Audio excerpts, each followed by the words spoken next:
Tú aunas todo, aunas cambio, transformación y propósito, que ese es un poco el lema de este espacio. Tú eres de formación ingeniera biomédica, pero ya no te dedicas a ello. No. Dices que te dedicas a ayudar a las personas a sanar sus bloqueos, a reprogramar su subconsciente. ¿Cómo se reprograma? Vale, pues básicamente nosotros solo somos conscientes de una parte muy superficial de quiénes somos, de nuestros pensamientos y nuestra identidad profunda. Todo lo demás está en el subconsciente, en paquetes de memoria, hay todo un entramado hiper sofisticado. Pues hay una serie de herramientas que te ayudan a explorar esas profundidades del ser, tanto a nivel de creencias como a nivel de emociones, a nivel de trauma emocional y a nivel psicosomático también, ¿no? Entonces, la magia es una puerta de entrada, es una llave. Pero ¿cómo conviven la ciencia y la magia, que a priori es algo como que se ve muy antagónico, ¿no? Hemos perdido perspectiva, hemos desarrollado un montón de tecnología y asociamos que lo tecnológico, lo electrónico y lo que tiene dato empírico es ciencia y todo lo demás es mágico, ¿no? Pero realmente en Babilonia, en Mesopotamia, en Egipto, te vas a las pirámides y en los jeroglíficos ves fusionada la religión, la magia y la ciencia. Lo que yo he descubierto con los años, el lema que yo he sacado es: la magia es lo que la ciencia todavía... ¿Se puede explicar? Sí. Lidia es ingeniera biomédica de formación. Aunque inició su carrera en el sector farmacéutico, un punto de quiebre que impactó profundamente en su salud la llevó a replantearse su rumbo. Decidió dejar atrás esa etapa para dedicarse a su verdadera misión: ayudar a las personas a sanar y reconectar con su propósito, especializándose en el trabajo con el subconsciente. Es creadora de un método propio que integra neurociencia aplicada, hipnosis y tarot arquetípico. A través de su emprendimiento, acompaña a las personas a liberar bloqueos, activar su liderazgo interno y vivir en coherencia entre cuerpo, mente y alma. Su propuesta combina la precisión científica con la magia como herramienta de autoconocimiento, logrando que la transformación personal sea tan profunda como sostenible. El ser humano se ha desconectado de su superpoder, que es darse cuenta de nuestro poder adaptativo y de que siempre estamos seguros porque tenemos una habilidad increíble de adaptarnos y evolutiva a las cosas. Entonces, las personas que viven con mucho miedo, con mucho apego bueno, ya he conseguido esto, ahora soy feliz, que no desaparezca, son personas que están mucho en el sufrimiento y en el dolor. No hay nada que supla un proceso de desarrollo personal. No hay libro que supla un proceso de desarrollo. En algún momento te tienes que atrever a mirar lo que hay dentro de ti profundamente.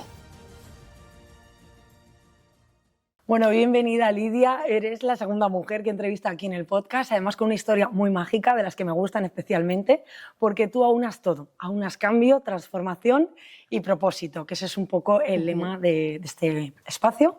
Y bueno, tú eres de formación ingeniera biomédica, pero ya no te dedicas a ello. No. Pero ¿cómo fue tu formación? ¿Por qué elegiste esa carrera? ¿Y cuál fue tu primera incursión dentro de ese sector?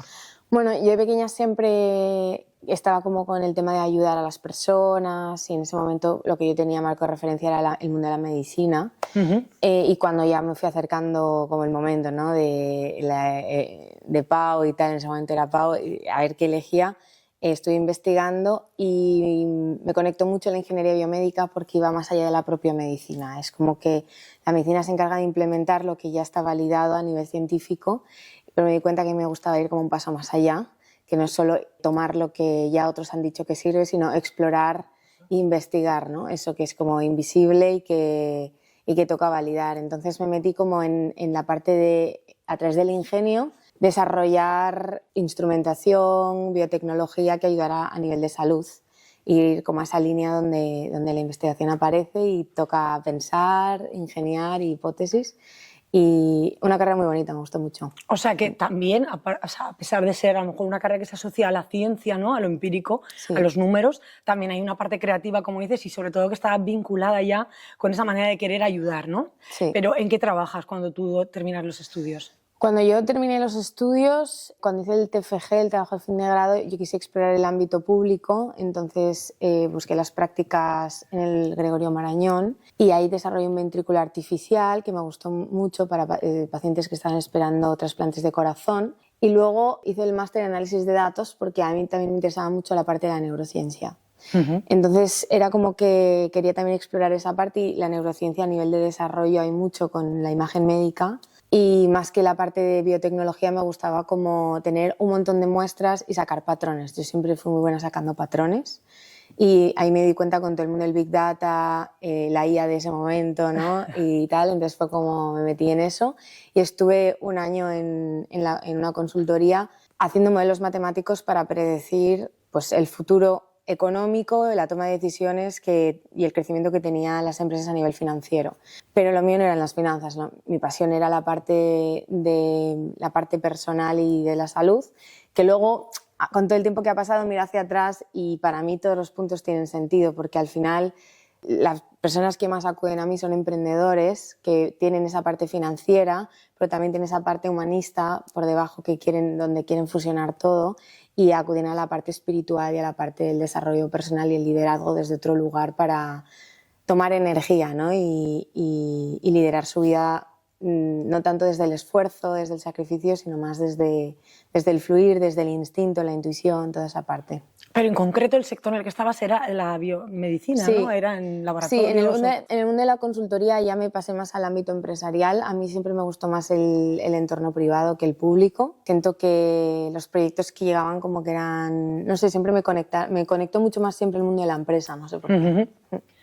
Entonces, bueno, ya iremos desvelando un poco a qué te dedicas en concreto, pero cuando das ese cambio, ¿no? ¿Tú ya sabías que había otra cosa que te movía? ¿Tú ya estabas en paralelo formándote en todo esto o es algo que sale espontáneo? Bueno, yo con todo el mundo de la magia empecé muy pequeña. Empecé con 15 años.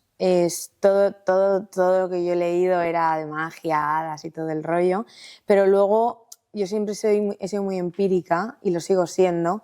Entonces ha habido épocas en mi vida donde me he desconectado mucho de la magia y yo no entendía muy bien cómo funcionaba. Entonces he tenido etapas donde pues valoraba si era todo súper esotérico y súper místico. He tenido etapas donde me preguntaba si era psicología como inteligencia emocional acentuada a través de estas herramientas. O sea, he tenido como todo un bagaje de experiencia personal para intentar descifrar por qué funciona. Porque funciona. Ya, ¿no? que ahora nos irás contando, ¿no? Pero cómo conviven la ciencia y la magia, que a priori es algo como que se ve muy antagónico, ¿no? Hemos perdido perspectiva, hemos desarrollado un montón de tecnología y asociamos que lo tecnológico, lo electrónico y lo que tiene dato empírico es ciencia y todo lo demás es mágico, ¿no? Pero realmente en Babilonia, en Mesopotamia, en Egipto, o sea, a todo el mundo le encanta Egipto, está súper de moda. Y ahí te vas a las pirámides y en los jeroglíficos ves fusionada la religión, la magia y la ciencia, ¿no? Entonces, al final, yo creo que lo que yo he descubierto con los años, el lema que yo he sacado es la magia es lo que la ciencia todavía... ¿Se puede explicar? Sí, ese es el lugar donde la ciencia todavía dice... Hay un vacío ahí. Sí. No llega. Sí, es una hipótesis, no se puede demostrar, no hay evidencia suficiente... Pero claro, yo vengo del mundo de la ingeniería, que está basada en el ingenio y en crear hipótesis. Entonces, para mí... no era tan loco darme el permiso a considerar otras alternativas, ¿no? Bueno, ya me has contestado, entonces tu propósito te vino acompañando desde muy pequeña, que ya Sí. se te veían esas inquietudes, esos intereses, pero cuando tú decides dejar ese trabajo que tú tenías, o no sé de qué manera ocurre, puedes contarlo ahora, dejas ese trabajo, digamos, serio, ¿no? De cara a la sociedad, ya habías estudiado, estabas pues bien posicionada y lo dejas para apostar por esto que, pues eso, de cara a lo mejor a la sociedad todavía no tiene ese peso o se ve como una decisión muy loca. ¿Cómo fue esa decisión? Yo creo que fue un conjunto en mi vida de eventos que yo estaba sosteniendo que dejé de disfrutar y sostuve por inercia y mi sistema nervioso petó y no quiso más. Entonces empecé a tener episodios de desmayos, vértigos, empezaba a ver como la mosca negra, que es cuando empiezas a ver puntitos en la pantalla. Wow. Empecé a tener mucha ansiedad. Y entonces me pregunté de dónde venía, ¿no? Y entonces empecé a hacer una lista y vi todo lo que en mi vida en ese momento no me generaba disfrute y placer y me generaba responsabilidad, presión... Sí, me viene al contrario, ¿no? Sacrificio. Que te estaba drenando. Pero ¿cuánta gente pasa por eso? Yo conozco muchísima gente, o sea, que el cuerpo dicen que grita lo que la mente calla, ¿no? Es capaz de verbalizar, pero hay que ser muy consciente para escucharse y saber luego atar eso y decir, pues viene de aquí, ¿no? Esa satisfacción que siento viene del trabajo. En tu caso, pues llegaste a esa conclusión y ¿qué sucede? Pues tuve un ingreso hospitalario por un desmayo y me cogí una baja y fue como, bueno, voy a darme un tiempo, voy a aprovechar la baja, voy a respirar, voy a desconectar, ¿no? Y de repente me acuerdo que sentí mucha ansiedad yo me encontraba muy mal por tener que escribirle al trabajo que seguía encontrándome mal y que alargaba la baja. Recuerdo increíble esa sensación y llamar a una amiga y decir, no quiero tener que darle explicaciones a alguien de por qué no voy a un sitio simplemente porque me encuentro mal, ¿no? O sea, eso fue como la gota que colmó el vaso. Entonces ahí dije, mira, se acabó.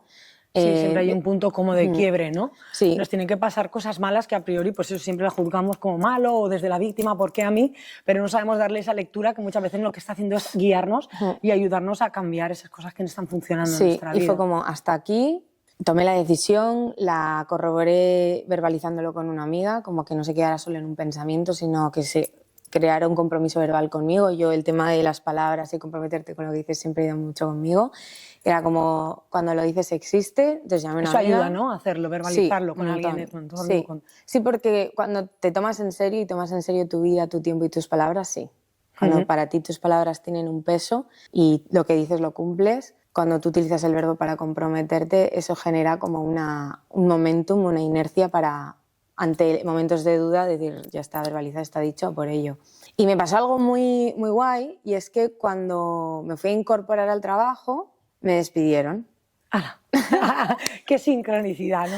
Ya lo estabas creando, de alguna manera la energía estaba ahí. Y me despidieron por una reducción de personal y demás, y me indemnizaron. Entonces, con ese dinero empecé mi reinvención laboral, que en ese momento yo no era consciente que era una reinvención laboral, era para mí, iba a contratar un proceso de coaching laboral y como vital, y escribí a una tía mía que es coach y me dijo, Lidia, pues para gastarte dinero en un coach, haz tú la formación, es práctica, o sea, vas a recibir procesos de coaching y además desarrollas habilidades, ¿no? Y si quieres volver al mundo de la empresa, en el mundo de la empresa el coaching organizacional, empresarial, ahora está muy de moda. Te va a ayudar, o sea, no es como que de repente haces un apagón y de repente vuelves al mundo laboral en un año, ¿no? Y me pareció súper buena idea. Y lo que iba a ser para mí, pues ha acabado siendo para todos, ¿no? Y empecé ahí a investigar, a profundizar. Qué bueno lo que acabas de decir tú, ¿no? Cómo uno encuentra su propósito, al final estabas tú en tu búsqueda, te permites hacer ese parón como para mirar para adentro y saber qué camino un poco tirar, esa reinvención que has dicho, y al final ocurre un poco así, ¿no? Haciendo algo que es para ti primero, pero que luego puede servir al otro. Entonces, bueno, vamos a adentrarnos ya un poco en todo esto que has traído aquí, en lo que tú haces. Dices que te dedicas a ayudar a las personas a sanar sus bloqueos, a reprogramar su subconsciente. ¿Cómo se reprograma? Vale, pues básicamente nosotros solo somos conscientes de una parte muy superficial de quiénes somos, de nuestros pensamientos y nuestra identidad profunda. Todo lo demás está en el subconsciente, en paquetes de memoria, hay todo un entramado hiper sofisticado que construye lo que somos y nuestra identidad y desde dónde tomamos decisiones, ¿no?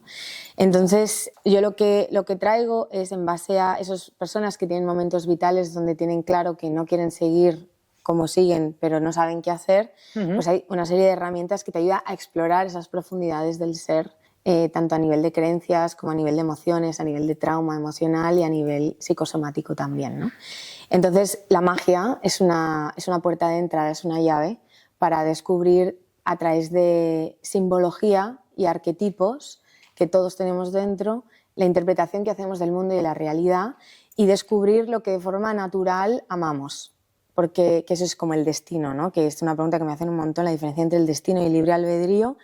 Los dos existen y son interdependientes. El destino es eso que no podemos controlar. Tú no puedes controlar a quien amas, tú no puedes controlar tu hobby, tu pasión, simplemente lo amas, ¿no? A veces es heredado, a veces es desarrollado, pero simplemente tu corazón lo ama y quiere más de eso. Esa es la parte del destino, lo que no podemos evitar, sentirnos atraídos hacia ese lugar, ¿no? Y luego el libre albedrío es todas las decisiones que nosotros tomamos en torno a eso para vivir una vida lo más genuina posible y lo más alineada en coherencia interna a nuestra felicidad. Y cuando nosotros alineamos esos centros, que es el mental, el emocional y el espiritual, manifestamos una felicidad genuina, ¿no? Que es la gran búsqueda del siglo XXI.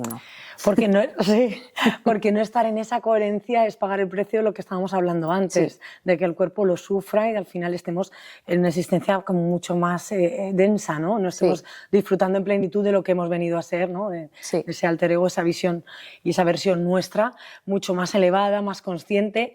Dices que aunas en tu enfoque la neurociencia, que ya hemos hablado antes un poco, esa es la parte más física, teórica, tangible, con otras prácticas como la hipnosis o el tarot arquetípico. Cuéntanos un poco más de esas herramientas. Claro, yo empecé a explorar estas herramientas desde el juego y desde una parte súper esotérica. A mí me daba igual cómo funcionaba esto, yo simplemente me flipaba como que funcionara, ¿no? Entonces, durante muchos años simplemente fui súper autodidacta con estas herramientas y estas herramientas yo puedo decir que me salvaron. Que me trajeron claridad, me trajeron propósito y me trajeron entendimiento interior.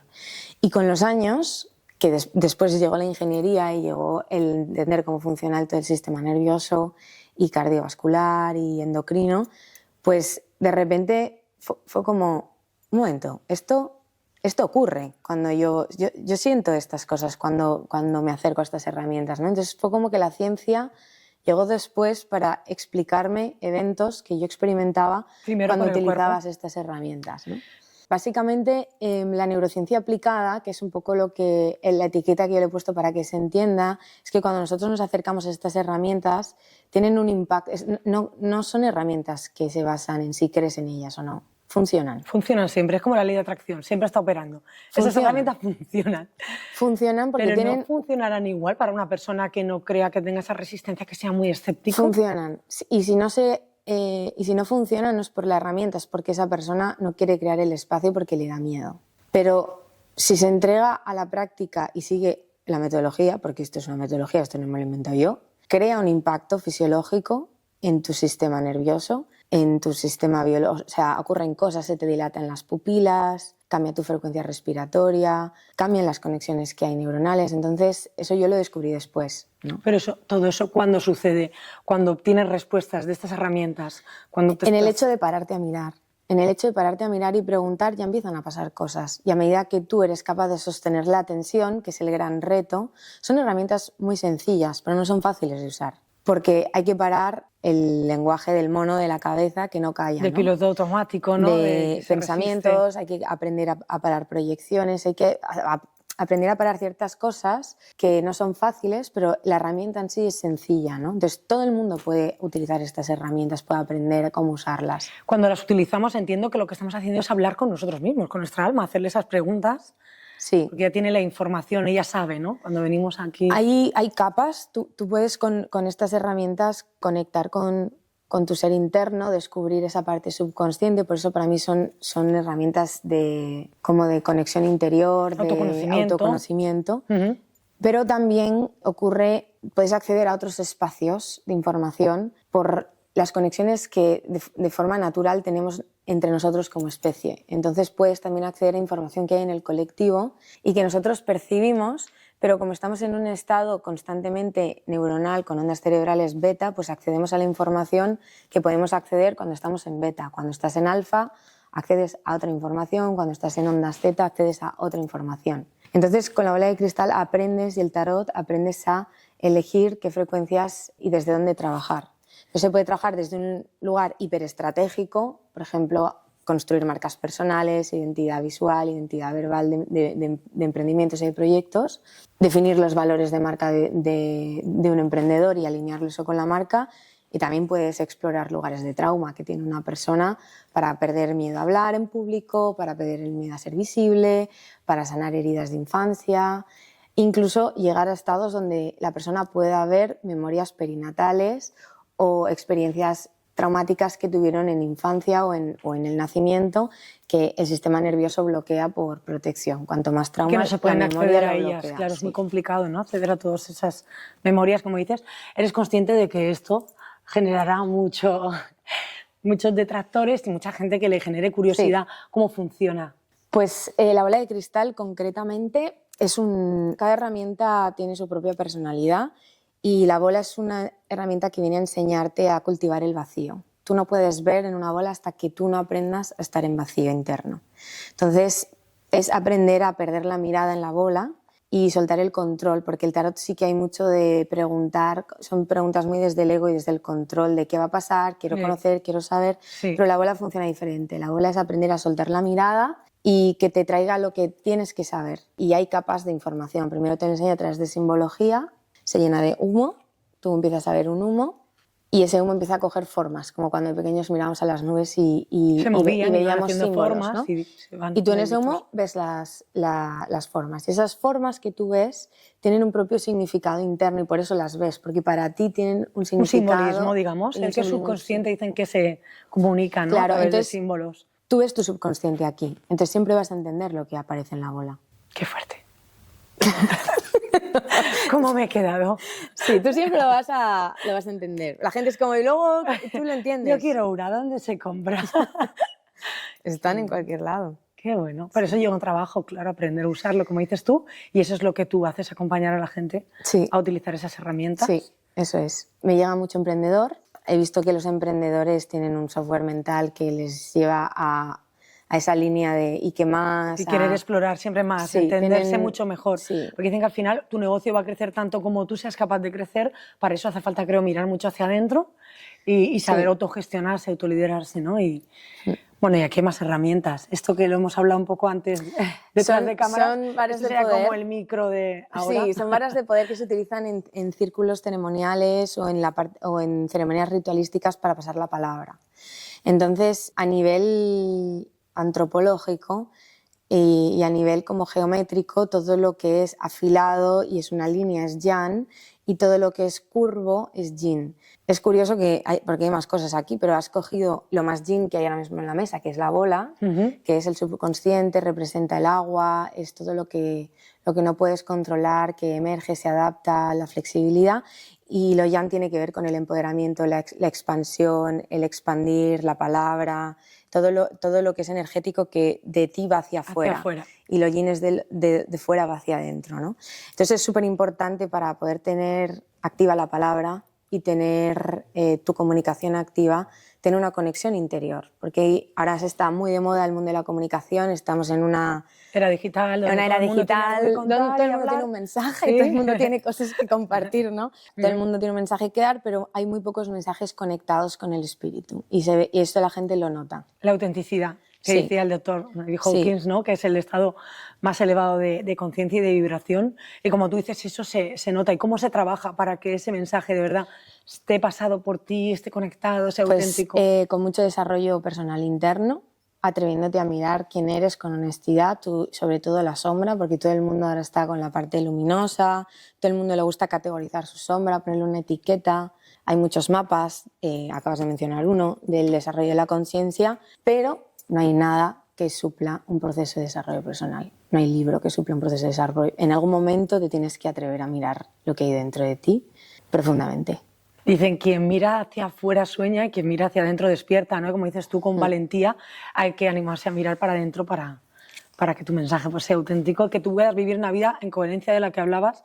Y bueno, vamos a seguir por los instrumentos que has traído. Me ha encantado el librito este. Sí, estos son los típicos grimorios que ahora en el siglo XXI hemos retomado esto, porque ahora también hay toda una corriente con el journaling y todo esto, y viene de aquí. Sí, yo hago el journaling viene de los grimorios que eran o sea, la escritura empezó por toda esta corriente espiritual, religiosa, donde las brujas escribían sus recetas, su fitoterapia, sus ungüentos herbales y también a través de la religión. Entonces todo el mundo espiritual, porque eso que está debajo del paraguas espiritual, la religión o las culturas paganas y demás, fueron los desarrolladores del conocimiento y de la escritura. Entonces los grimorios son mapas internos donde tú, en base a un trabajo personal, toda bruja tenía su propio grimorio, las brujas no leían libros, las brujas los escribían. Tiene su propio diccionario interno de qué las ayuda a sanar y cómo, en base a la experiencia, han sanado a otras personas, ¿no? Volvemos un poco a lo mismo, es mirar hacia adentro porque el conocimiento ya lo tenemos, la sabiduría interna está y quizás seas tú, por ejemplo, con tu acompañamiento, quien ayuda a las personas a que la saquemos y la expresemos de esa manera. Y crees que la escritura ahí es donde sale, ¿no? Es como que te conectas con tu subconsciente, si tú dejas que eso salga, sí, la escritura, al final te va a dar información también. La escritura tiene algo y es el tema del trazo. No es lo mismo hacer un journaling con grafito, con un lápiz, que hacerlo con un pilot, que hacerlo con una pluma estilográfica, porque la experiencia sensorial cambia y los colores de la tinta también. Entonces, cuanto más antiguo es el proceso de escritura y más simula arquetipos antiguos, más emerge la sabiduría profunda. Yo siempre digo a los alumnos de la escuela que si quieren acceder a información antigua no escriban en el journaling con un pilot, con el que han escrito apuntes en la universidad o con los que escriben la lista de la compra, que tengan una pluma estilográfica, si ya les gusta todo el tema del lettering y de la pluma de toda la vida, de mojar, ese proceso artístico, ¿no? Eso evoca emociones y evoca recuerdos por la lentitud del trazo con el que escribes. Muchos que se estresan, que eso ya es un síntoma que tienes un sistema en estado de hipervigilancia y alarma, si no eres capaz de sostener un trazo de una pluma estilográfica antigua, te toca trabajar el parasimpático. Más rápido, porque es la cabeza, ¿no? Que va muy rápido, claro. Y ya ni entiendes tu letra, ¿no? ¿Qué está ocurriendo ahí? No, ahí es cuando tú estás en el afuera, estás tomando apuntes de una voz que viene de fuera, pero cuando tú no estás conectada con la tuya, quieres conectar con la tuya interior, la velocidad es muy importante. Entonces, claro, toda la magia lo que trae es lentitud y pausa, entonces sana el sistema nervioso por definición. Bueno, vamos allá la herramienta más conocida, yo creo, sí, bueno, por todo el mundo, que ahora hasta ChatGPT parece que puede hacer una tirada de tarot. Bueno, ¿qué es tarot arquetípico? ¿Cómo lo llamas? Claro, yo tengo que romper una lanza a favor de ChatGPT porque el tarot es una herramienta que tiene mucha simbología teórica. O sea, realmente trabajar con el tarot es trabajar con arquetipos cabalísticos, hay toda una teoría detrás. O sea, la tarología es como la ciencia del tarot. Entonces, eso tiene simbología y ChatGPT te puede ayudar a conectar con esa simbología porque está en Internet y está ahí, ¿no? Lo que pasa que eso es una forma de utilizar el tarot y luego está utilizar el tarot como un arquetipo, donde utilizas el tarot como un espejo para que te proyecte simbolismos y despertar puertas y conversaciones internas contigo mismo a través de las cartas. Entonces es como el proceso de coaching, cuando te vuelven preguntas, el tarot te enseña a preguntar, te enseña a priorizar.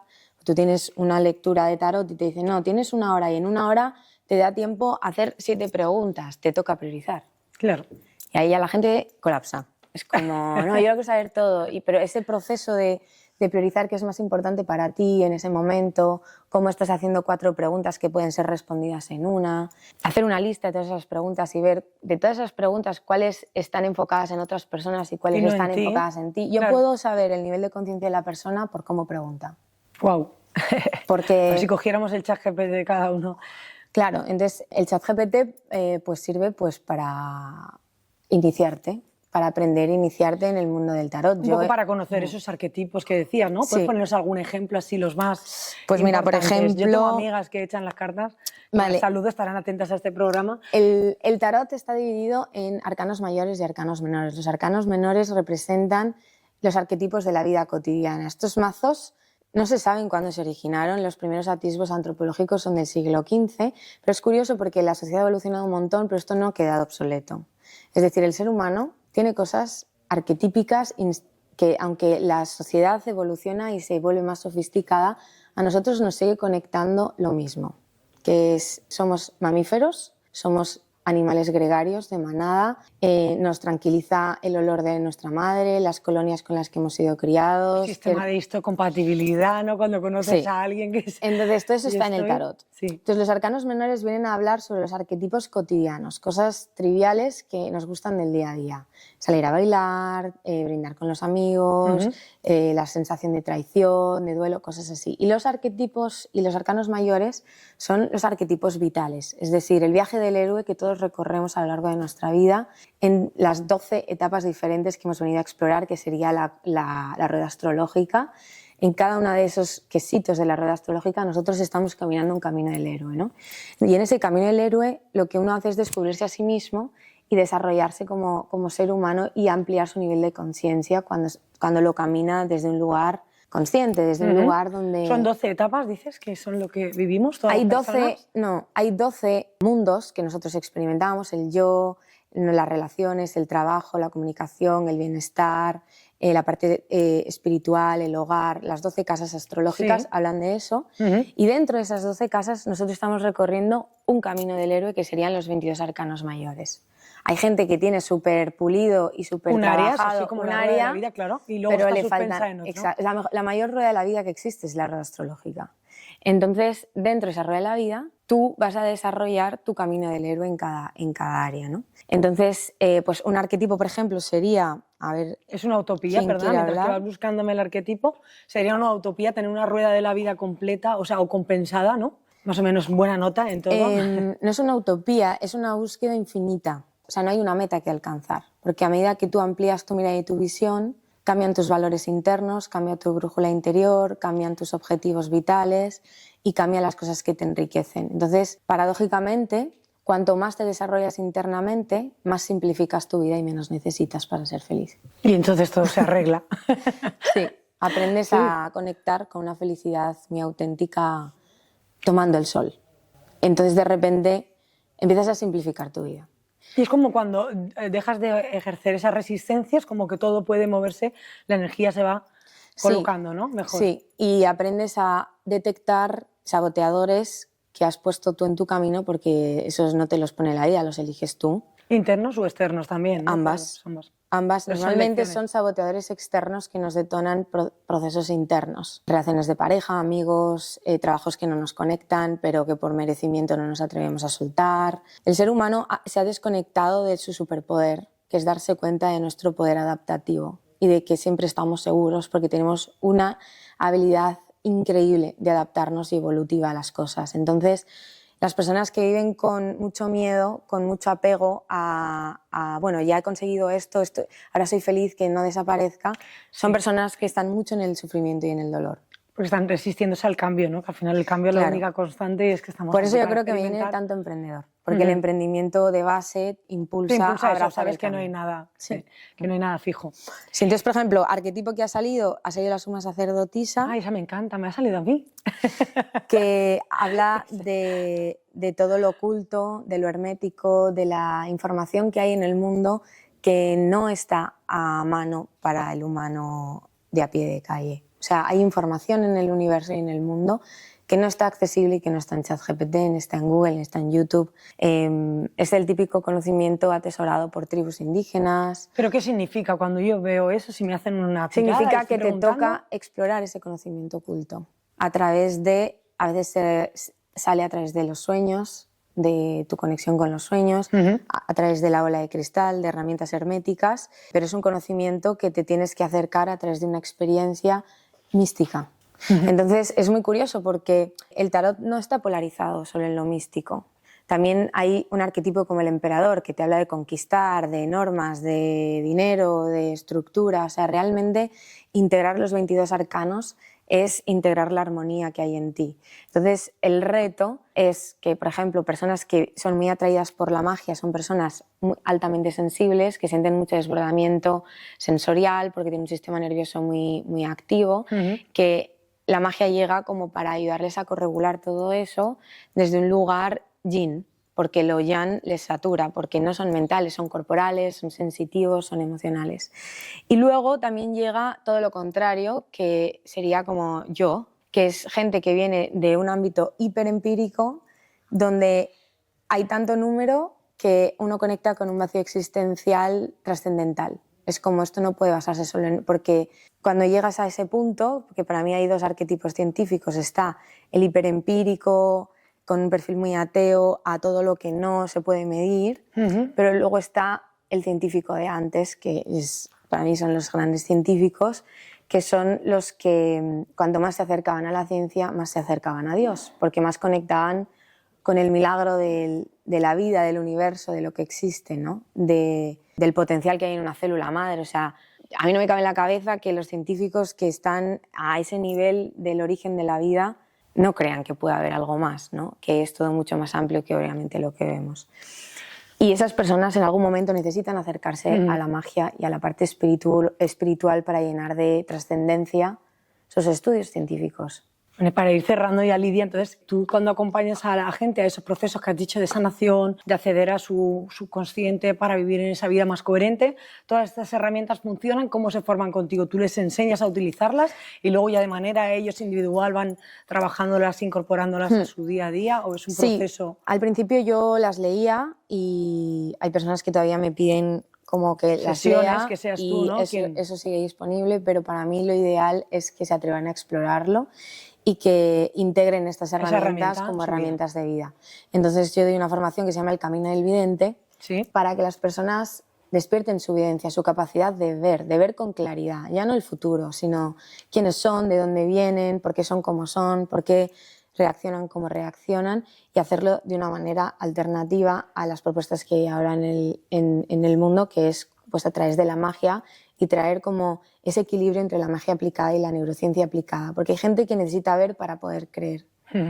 Y yo siento que ese es mi área de genio, ¿no? Tengo la capacidad de que las personas que necesitan ver para creer puedan ver, las que no necesitan nada y creen también, porque a creer todo, van a ver en cuanto se asomen.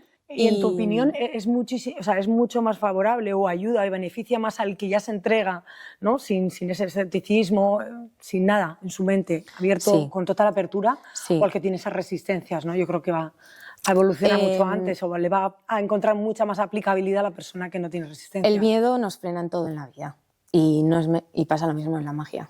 O sea, si tú caminas con miedo y caminas con escepticismo a las oportunidades y las experiencias que la vida te pone delante, pues te va a costar ver, te va a costar disfrutar del baile. Entonces yo lo que digo es, no tienes que creer en mí, no tienes que creer en la magia, date el regalo de experimentar que hay cosas que existen que no están a la vista del ojo, que tienen el potencial de tocar tu vida y elevarla y hacerte más feliz.